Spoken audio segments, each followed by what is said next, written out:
Ladies and gentlemen, welcome back to Dev Diary, where today we continue working on our game about preferential difficulty.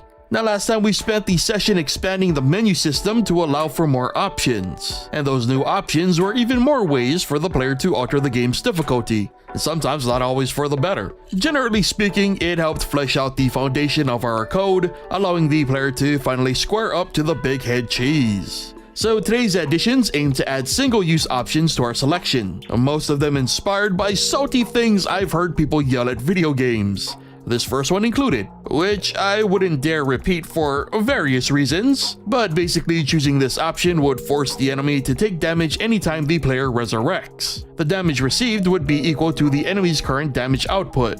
And because this is a one-time switch, new conditional checks were required to make choices finite. So, yeah, in other words, the enemy is now forced to hurt themselves anytime the player loses and resurrects. A weird one, I'll admit. The next sodium-inspired option was the complete denial that the player just lost. This choice is extremely basic in that it means that the boss's health will no longer reset on a resurrection. This addition also exceeded 2 pages, so some math was brought in to generate enough pages to cover all options added from here on out. And with that, this new option does exactly as expected. However, there was an odd caveat in that when the player does decide to reset instead of resurrect, the boss's health will reset to one value below full. No idea why that's occurring, but it's a thing for now.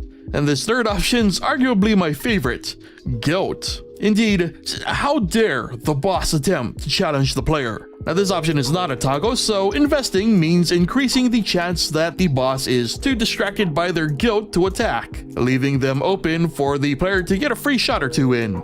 As absurd as this may seem, I just really like the idea of giving the player the opportunity for the game to literally feel sorry for them. And so, with 3 ridiculous enemy-based options added, it was time for a player-specific addition. This new option provides the player with an alternative hit scan attack. Said alternative will literally replace the player's ability to fire projectiles with an instant shot instead. For now, there's no real con outside of precision because this event is powered by a single collision line. The hurting of the enemy was also made its own unique event, making things like the insta-shot and future non-projectile based interactions much easier to execute. A convoluted means to draw a temporary line was also added to help display the trajectory of the player's bullet, and precision be damned because the boss is so big. Honestly, this one might get tweaked in the future to make it less OP, but we'll see. I mean, having something extremely OP kind of fits into the concept of preferential difficulty, which actually made me think about the next batch of options I had planned to add.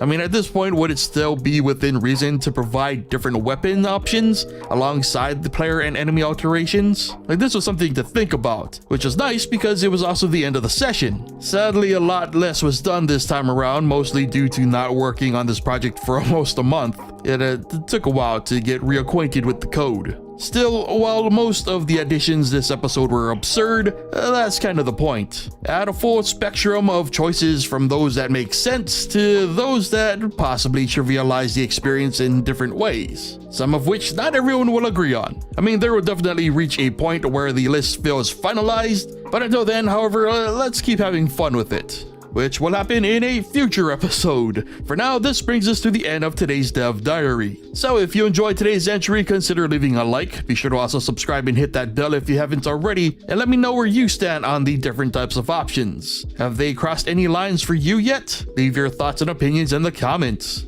Thank you so much for watching, and I'll see you guys next time.